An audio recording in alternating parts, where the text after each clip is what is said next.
clínico vamos a tener lo que sería síndrome de insuficiencia respiratoria. Vamos a empezar con el caso clínico. Datos de afiliación. Paciente masculino de 52 años, procedente de Cochabamba, que se dedica a la agricultura. Su tiempo de enfermedad es aproximadamente de hace un mes, inicio es insidioso, su curso es progresivo. Dentro de los síntomas y signos que presenta es pérdida de conocimiento, dificultad respiratoria, dolor precordial, debilidad generalizada, tos, dolor axilar, pérdida de peso, sudoración nocturna y fiebre.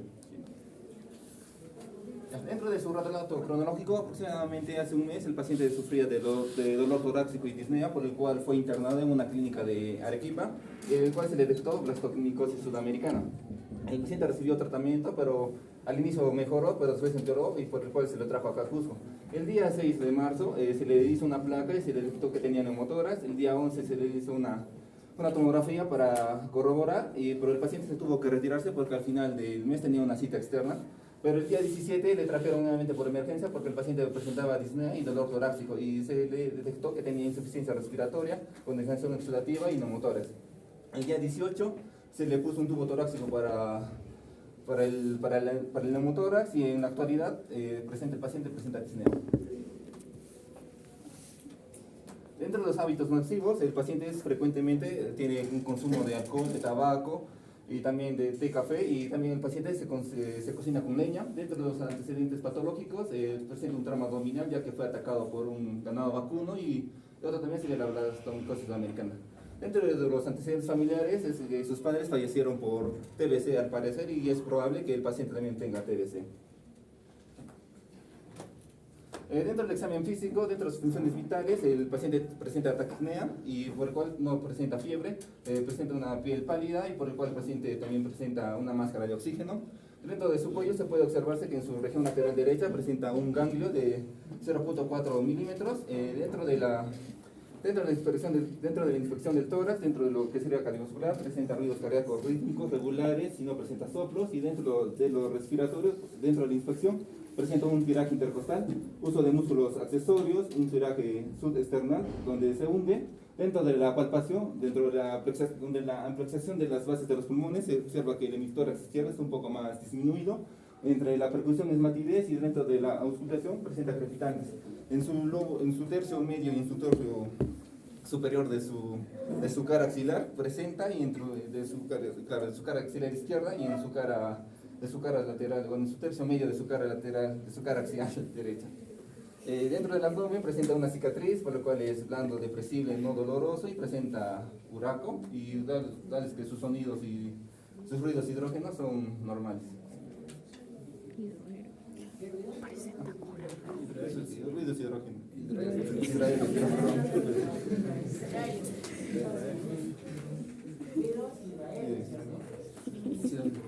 Dentro de los exámenes complementarios vamos a hacer una comparación entre el día 17, cuando lo internaron, y el día 25. Dentro de su perfil hepático presenta que el día 17 presenta una bilirrubina elevada, mientras que el día 25 está todo normal. El perfil de emergencia no hay nada de cambio, mientras que en el hemograma presentamos de que el recuento total de glóbulos blancos y el de plaquetas está elevados, por lo cual se podría decir que presenta una inflamación. Dentro del día 25 siguen elevadas, pero algo más importante es de que también tenemos de que el recuento de glóbulos rojos y la hemoglobina están bajas, por lo cual nos podría indicar que presentan anemia. Siguiente. Dentro de la prueba de Haga, estos son 4 exámenes que se realizó durante estaba hospitalizado, y algo general que podemos rescatar de todo eso es de que presenta un pH elevado y la presión de CO2 y oxígeno está disminuido. Siguiente. Ya, ahora de la radiografía. El día 6 que lo internaron, el día 6 que vino le sacaron una placa, acá podemos observar. Aquí está el reborde, aquí está el borde del pulmón, por el cual todo este negro es el aire, por el cual se les notó que presenta neumotórax y también presenta un patrón intersticial bilateral y también presenta una condensación en forma de algodón. Dentro del día 11 se le sacó una tomografía para corroborar el neumotórax, y toda esa parte negra acá es el aire, y podemos presentar dentro de los pulmones que presenta bronquiectasis, también presenta un patrón miliar de 1.17 milímetros. ¿Sí? Ya, el día 17 cuando vino de emergencia, cuando lo internaron, cuando se le detectó insuficiencia respiratoria, podemos observar que la condensación está más expansiva. A diferencia del día 6, cuando por ejemplo podemos observar acá que no está tan blanco, pero acá sí está todo El día 19, un día después de que se le puso el tubo torácico, podemos observar que presenta un enfisema subcutáneo. ¿Siente? Y ahí el día 24, acá presentamos una tomografía, hacemos una comparación que el día 11, como podemos observar, acá la condensación está más expansiva que a diferencia del día 11.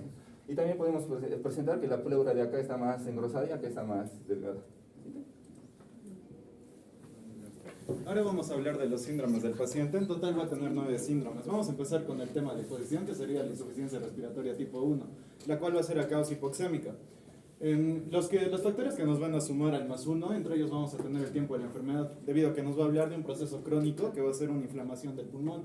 Tenemos también la disnea, que va a haber una alteración en lo que es la ventilación-perfusión, va a haber también una alteración a nivel de la difusión del oxígeno o de la ventilación de los pulmones. Como antecedente tenemos que el paciente tiene blastomicosis sudamericana, que es básicamente una patología donde hay una inflamación del parénquima pulmonar, luego se necrosa y finalmente hace fibrosis, lo cual altera también lo que es la ventilación hacia los pulmones y también la difusión del oxígeno. Tenemos también el neumotórax, que al haber un colapso del pulmón va a haber un menor diámetro para generar una hematosis.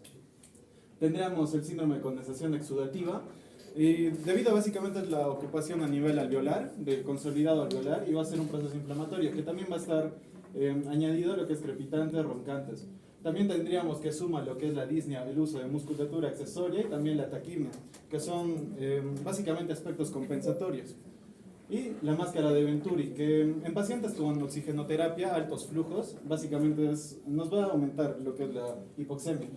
Y para el +2 necesitamos el examen de AGA, donde vamos a tener en el caso del paciente un PCO2 menor a 29,4 y un PO2 menor a 56,6, que sí cumpliría, así que serían +2. Luego tendríamos el síndrome de condensación exudativa, donde el paciente presenta tos debido a la irritación de los bronquios también, debido a los roncantes por la secreción de fluido a nivel de los bronquios, los crepitantes, que es consolidado alveolar a nivel de los alvéolos, y el antecedente de internación en una clínica, que esto nos podría dar un aspecto que puede ser una neumonía nosocomial o también una infección que puede estar agravada por la internación, además de crepitantes al examen físico, disnea, taquipnia, y el +2 lo conseguimos con la imagen, ya sea una placa de tórax o una tomografía de tórax donde vemos un patrón algodonoso y broncogramas serios. Siguiendo tenemos el síndrome de condensación retráctil, donde básicamente va a ser un consolidado alveolar crónico, donde se va a generar por una fibrosis y una retracción pulmonar. Aquí nos va a sumar que el paciente es agricultor y ganadero, debido a que va a estar más expuesto a agentes que pueden provocar micosis, o también va a estar presente lo que es la TB, va a tener mayor contacto y también con partículas orgánicas. Asimismo tenemos la tos, que va a ser por la irritación que provoca la fibrosis, y también una disnea, una disminución del murmullo vesicular en el examen físico. Y el +2 lo conseguimos con la imagen, ya sea la placa o la tomografía de tórax. Y tenemos 3 patrones aquí. Patrón intersticial, podemos ver que los vasos llegan a la periferia. Patrón micronodular. Patrón micronodular, debido a que estos micronódulos van a ser menores a 3 milímetros. Y el patrón cavitario, donde podemos ver estas áreas de radiolucidez. En el síndrome de patrón miliar vamos a tener que nos suman al +1 su procedencia de Cotabambas, debido a que va a haber una mayor prevalencia de TBC. Su disnea, su dolor torácico, que puede haber una implicancia a nivel pleural. Su tos también va a estar taquipneico, al examen físico presenta crepitantes, roncantes, y también nos suma que sus padres fallecieron de TBC, así que pudo estar en contacto más con ellos. Y el antecedente de blastomicosis, que fue diagnosticado en la clínica donde estuvo. Y debido a que esta blastomicosis, al igual que la TBC, puede formar lo que es patrón miliar. Que el patrón miliar básicamente es la diseminación hematógena, ya sea de un agente inflamatorio, infeccioso o cavitario. Y para el +2 vamos a tener en la imagen, en la tomografía, que va a presentar micronódulos menores a 3 milímetros. En este caso tenía micronódulos de 1,17 milímetros. Tenemos el síndrome de neumotórax, que nos va a sumar al +1 lo que es la disnea, el dolor torácico, que va a ser de tipo pleurítico, de instalación súbita. Va a presentar también una sospecha de TB, que al momento de hacer la necrosis y después la fibrosis, puede haber una ruptura de las bullas subpleurales. Y de este mismo modo, este mismo mecanismo lo sigue lo que es la blastomicosis y las bronquiectasias. También el examen físico va a presentar roncantes, murmullo vesicular disminuido y amplexación disminuida. En este paciente no se le valoró lo que es las vibraciones vocales ni tampoco la percusión porque estaba muy vulnerable. Y para el +2 vamos a tener las imágenes, ya sea la placa de tórax o la tomografía, donde tenemos la línea visceral que está desplazada y no tenemos la trama vascular de la periferia, como podemos ver. Y finalmente el enfisema subcutáneo. Al +1 nos suman que va a tener neumotórax severo y el tratamiento con sonda pleural. Debido a que al momento de tratarlo, si se coloca erróneamente esta sonda pleural, puede haber una fuga de aire hacia los tejidos subcutáneos. Y para el +2 vamos a tener que se palpa como pequeños globos de agua llenos de aire que van a ceder a la presión, o también la imagen, donde vemos una radiolucidez difusa. Siguiendo con los síndromes, ahora vamos a hablar del síndrome consultivo. Para esto tenemos que revisar la historia clínica. Los antecedentes del paciente es que este paciente tiene una sospecha de una infección por blastomicosis y adicionalmente puede haber estado en contacto con TBC por antecedentes de sus padres, ¿no? Adicionalmente tiene 2 internaciones, una ha sido en Arequipa por 15 días y la siguiente ha sido en el Cusco. Entonces ha tenido una larga data de haber estado internado, cosa que también la forma de alimentación no ha sido de repente la adecuada, lo que ha sumado lo que es este síndrome consultivo, que tenemos que recordar que tiene una característica de que se pierde aproximadamente el 10% del peso corporal. Al examen físico encontramos que el paciente tiene una bolsa de Bichat que no se detecta, o sea que tiene síntomas de caquexia. También síntomas de caquexia, tampoco se nota o hay una disminución lo que es la masa muscular del músculo intercostal y se observa también un tórax tísico. De frente le hemos puesto un +2 porque eso se observa simplemente en la inspección de ver al paciente, por eso le puse una foto también.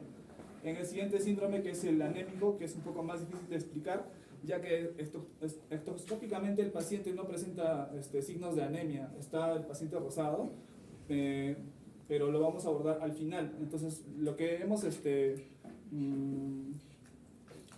pensado en lo que es el síndrome anémico es que puede ser debido a una infección, en este caso por la misma blastomicosis y por la misma TBC, y además que tenía condensación exudativa, que ha tenido una neumonía intrahospitalaria, lo que ha podido darnos una idea de que él tenía una anemia pero de tipo inflamatoria.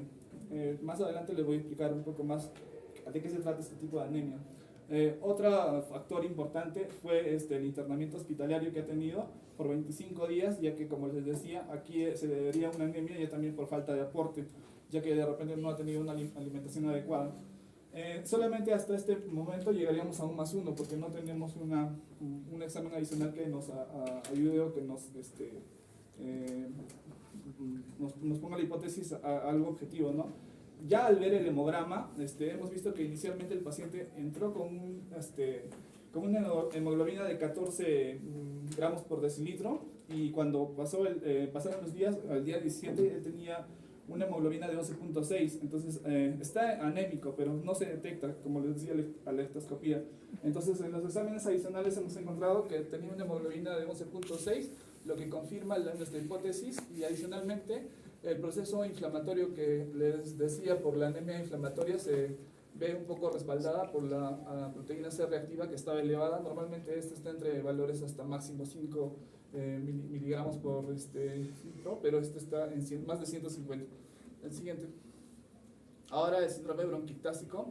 El paciente tiene disnea, tiene dolor torácico, también tiene antecedentes de haber estado en contacto con familiares que tenían TBC, lo que suma a lo que puede ser un síndrome bronquiectásico. En cuanto al examen físico, se han observado roncantes, se han consultado roncantes, y en las imágenes también se ha encontrado un patrón miliar que ya estaba asociado, esto cuando ya había ingresado el día 17 al hospital, ya venía con este diagnóstico, que también puede sumar a lo que es un patrón o suma lo que es la TBC, ¿no? Hasta ese momento solo hay un +1, porque no tenemos una prueba adicional que nos respalde o que nos que acepte esta hipótesis, ¿no? Después, cuando vieron la tomografía, observaron lo que es el signo de anillo de sello, en lo que se detecta en la tomografía.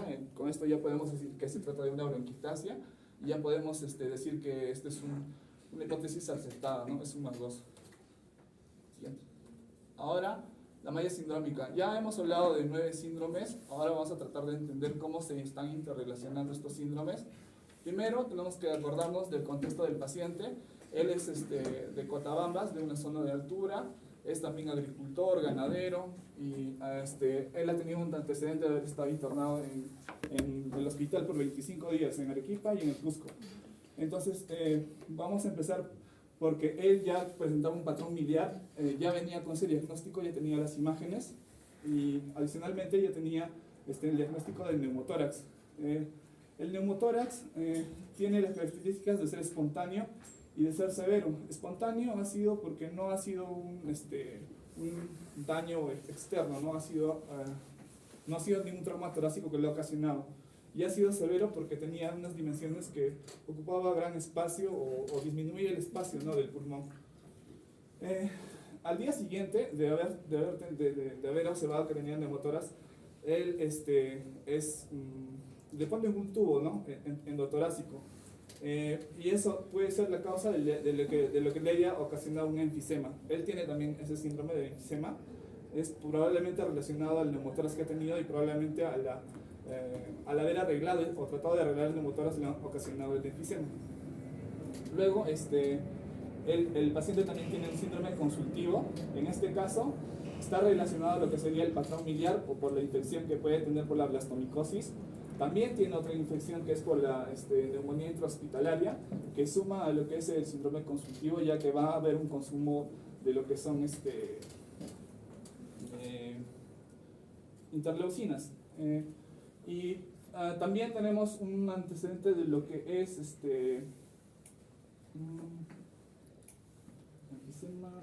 no, eso sería todo.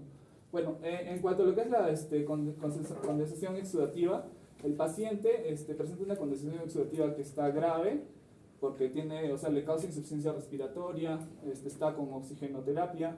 Es típica porque puede estar originada por lo que son neumococos, y es intrahospitalaria ya que él ha estado hospitalizado, ¿no?, mucho tiempo.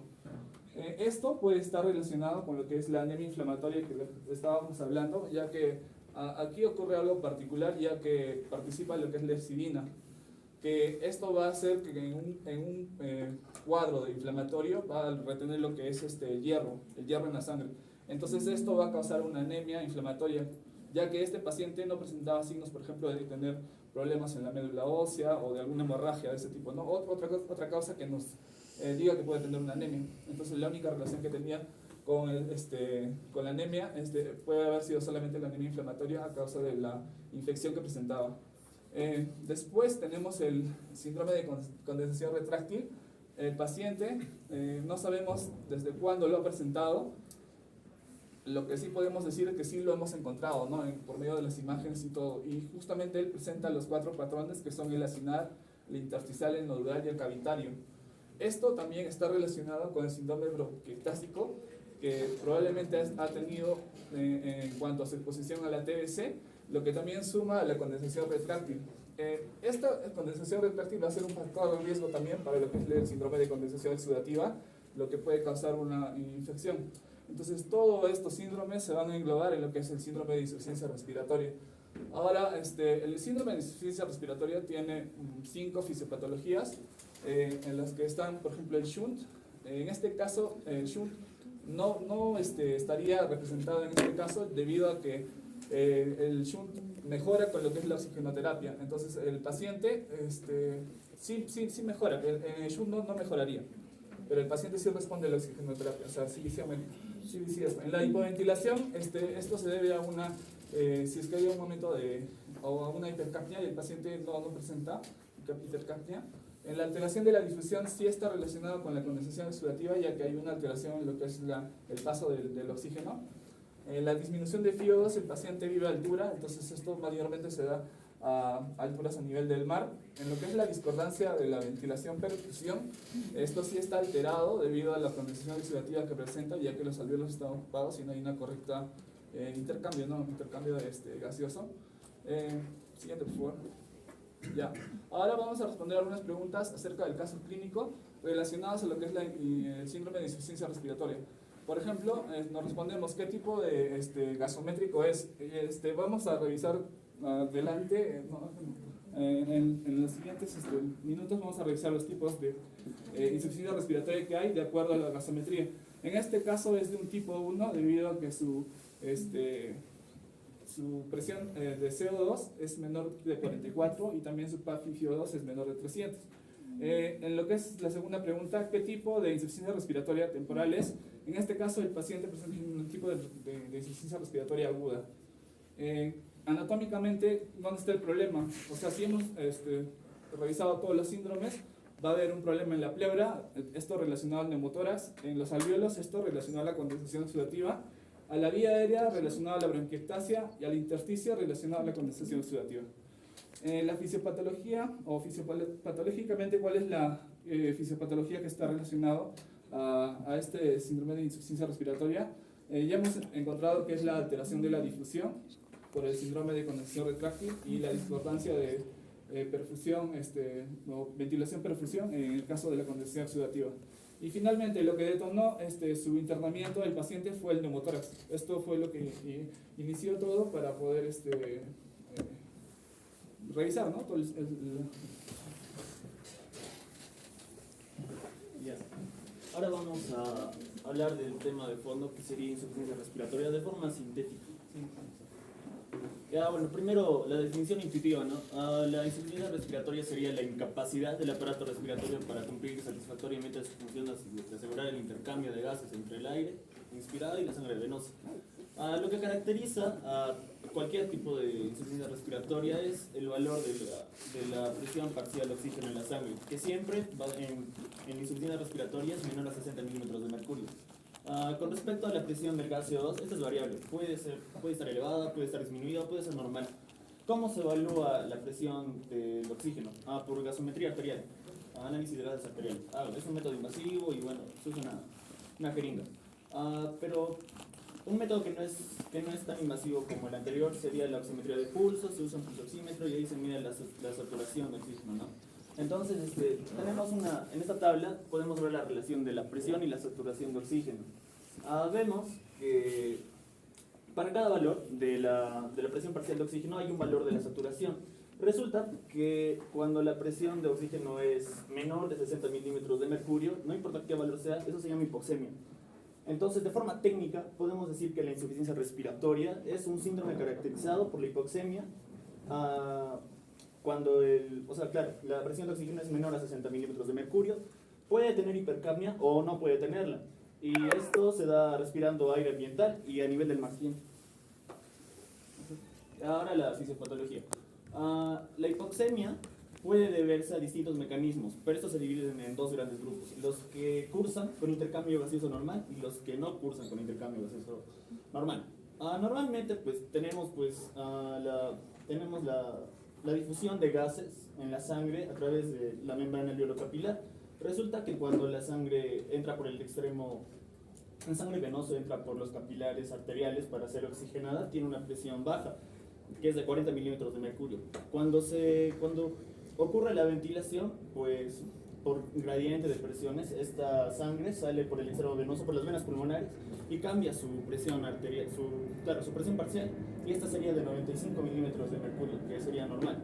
Lo inverso ocurre con la presión de CO2, ¿no? Que ingresa con una presión de 46 milímetros de mercurio, y luego sale por el extremo venoso de las venas pulmonares con una presión de 40 milímetros de mercurio, ¿no?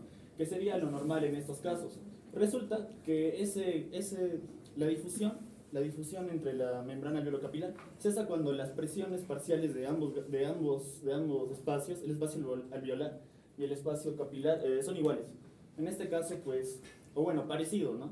Entonces, basado en estos valores, que normalmente la presión de oxígeno dentro del alveolo es de 104 o 100, se puede calcular un parámetro que se conoce como gradiente alveolo-arterial de oxígeno, o DA-A de oxígeno 2, que es una manera sencilla de evaluar el estado del intercambio gaseoso. Y básicamente es una fórmula, ¿no? Y está dado por la presión parcial de oxígeno dentro del alveolo menos la presión parcial de oxígeno en la sangre. Ya sabemos cómo se obtiene la presión de oxígeno arterial.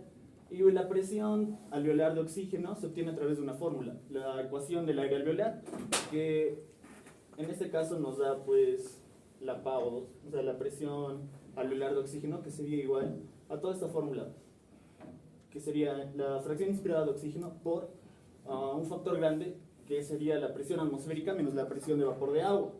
Todo ese número que se obtiene se resta con la presión parcial de CO2, pero este último número está dividido por un factor R, que es el cociente respiratorio, y que bueno, normalmente es 0.8.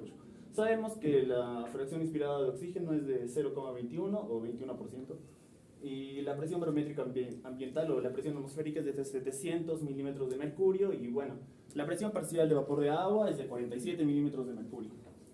Entonces, aplicando esa fórmula y sabiendo cómo es normalmente la presión arterial de oxígeno, tenemos que esta gradiente alveolar arterial es normalmente igual, en la mayoría de los casos, es de 5 a 15 milímetros de mercurio. Cuando este valor aumenta, es patológico. Ahora, volviendo a los mecanismos fisiopatológicos de la hipoxemia, que son dos, con intercambio gaseoso normal y con intercambio gaseoso normal. Dentro del primero tenemos pues el mecanismo que tiene que ver con la disminución de la fracción inspirada de oxígeno y la hipoventilación alveolar. Y los que tienen intercambio gaseoso normal son de tres tipos. Como dijo mi compañero, son los shunts, son los trastornos de difusión y la reducción de la relación perfusión-ventilación. Bien.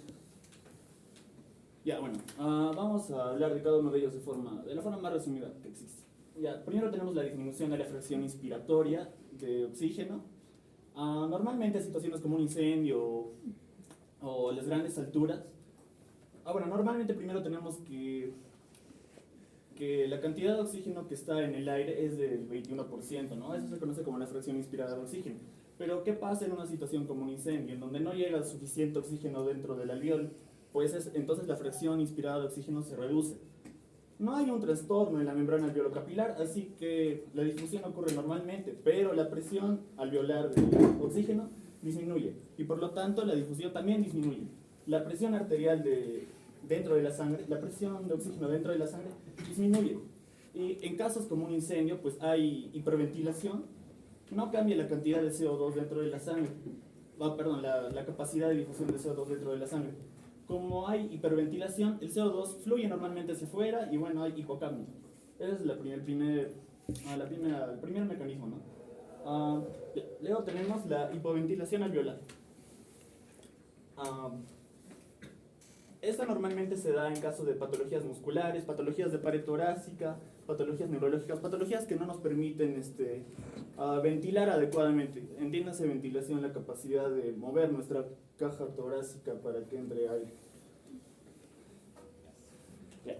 Bueno, en ese caso, como la ventilación es deficiente, primero no entra suficiente oxígeno dentro del alveolo, entonces la presión de oxígeno dentro del alveolo es menor.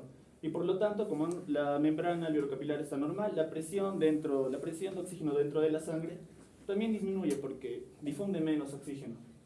Sin embargo, de nuevo, como no somos lo suficientemente capaces para botar todo el aire que inspiramos debido a la hipoventilación, se acumula el CO2. Entonces hay hipercapnia en este tipo de casos. Ya, luego tenemos las alteraciones de la difusión. Esto es clásico de fibrosis pulmonares. Es en donde hay un trastorno, ¿no?, que afecta a las paredes de los alveolos, que por ejemplo en la fibrosis pues, puede endurecerlas y puede inutilizarlas. En este caso, la presión la presión alveolar de oxígeno es normal porque el oxígeno entra normal a los alveolos, pero no difunde. Entonces, o difunde poco. Entonces la presión de oxígeno en sangre es menor. Y normalmente en este tipo de enfermedades el paciente tiene hiperventilación. Entonces igual, como en el primer mecanismo, tienen que saber una cosa, que el CO2 es 20 veces más permeable que el oxígeno de la membrana alveolocapilar. Entonces, por tal motivo, el CO2 sí puede fluir, puede salir de la sangre, ¿no?, y puede llegar al alveolo. Entonces hay hipocapnia. La presión parcial de CO2 disminuye. Luego tenemos los desequilibrios entre la ventilación y la perfusión, que se da en dos casos, ¿no? Como dijo mi compañero, neumonía, donde puede haber, el alveolo puede estar llenado por una sustancia que no permite la difusión correcta, o el tromboembolismo pulmonar. En el primer caso, la presión del alveolo dentro del alveolo está normal, pero pero como está lleno el alveolo, pues no difunde el oxígeno. Entonces la presión dentro de la sangre pues disminuye. En el caso de un tromboembolismo pulmonar, ya digamos hay una obstrucción, la presión dentro del alveolo es normal, pero no está fluyendo sangre, pues, entonces la sangre no tiene más oxígeno, entonces la presión dentro de la sangre disminuye. Siguiente. Ya, y por último tenemos el efecto cortocircuito o shunts, que es el paso de sangre de un lugar venoso a un lugar arterial, que puede ser fisiológico o patológico sin pasar por los capilares alveolares. En este caso, esto se puede dar en condensación exudativa, o cuando el alveolo está lleno de sangre, o en un absceso, o en cardiopatías congénitas, por ejemplo. En este caso, el oxígeno entra y bueno, la presión dentro del alveolo es normal, pero de nuevo, como la sangre elige el camino más corto para llegar sin pasar por los alveolos, pues el oxígeno no difunde dentro de la sangre y la presión dentro de la sangre es negativa, o sea, disminuye.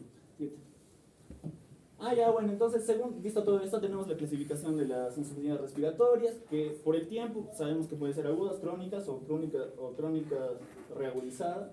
Y según los parámetros gasométricos, que es lo que más nos importa, tenemos de 5 tipos, pero los que más nos importan son los dos primeros, tipo 1 y tipo 2. Tipo 1 es la hipoxémica y es la más común, ¿no es cierto?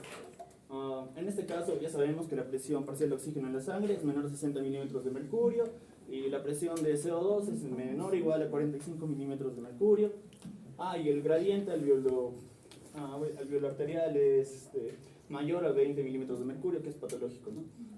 Lo que diferencia a la insuficiencia respiratoria tipo 1 del tipo 2 es la hipercapnia. En la primera no hay hipercapnia, en la segunda sí que hay hipercapnia. Eso es lo más importante, la gran diferencia entre esas dos. Y bueno, por la severidad, que ya mencionó mi compañero, que tiene que ver con la PAFI, tenemos leve, moderada y severa. Sí. Y bueno, para concluir, tenemos un flujograma de cómo abordar a un paciente con sospecha de insuficiencia respiratoria. Sabemos que un paciente como estos puede tener disnea y otras manifestaciones. Teniendo en cuenta eso, primero se le hace una gasometría arterial. Si la presión de oxígeno es mayor a 60 milímetros de mercurio, pues sospechamos en insuficiencia respiratoria aguda. Si no, pues no, buscamos otro. Si la insuficiencia, si esta gradiente está aumentada, si la gradiente alveolo arterial está aumentada, bueno, pues sospechamos que es insuficiencia respiratoria tipo 1. Entonces buscamos si la insuficiencia respiratoria responde a oxígeno o no responde a oxígeno. Si responde a oxígeno, ya sabemos, entonces la patología que buscamos tiene que ver con un desequilibrio en la perfusión y la ventilación, una alteración de la difusión, trastornos de la difusión. Y si no responde a oxígeno, pues es como dice mi compañero, shunt o cortocircuito. Por el contrario, si la gradiente alveolo arterial es normal, podemos sospechar de hipercapnia, que, por cierto, el mecanismo de hipoventilación pues tiene hipercapnia, entonces sería un caso particular de insuficiencia respiratoria tipo 2. O podemos sospechar, o podemos sospechar de una normo o hipocapnia. Y en este caso hablaríamos del mecanismo de disminución de la fracción inspirada de oxígeno. Eso sería todo.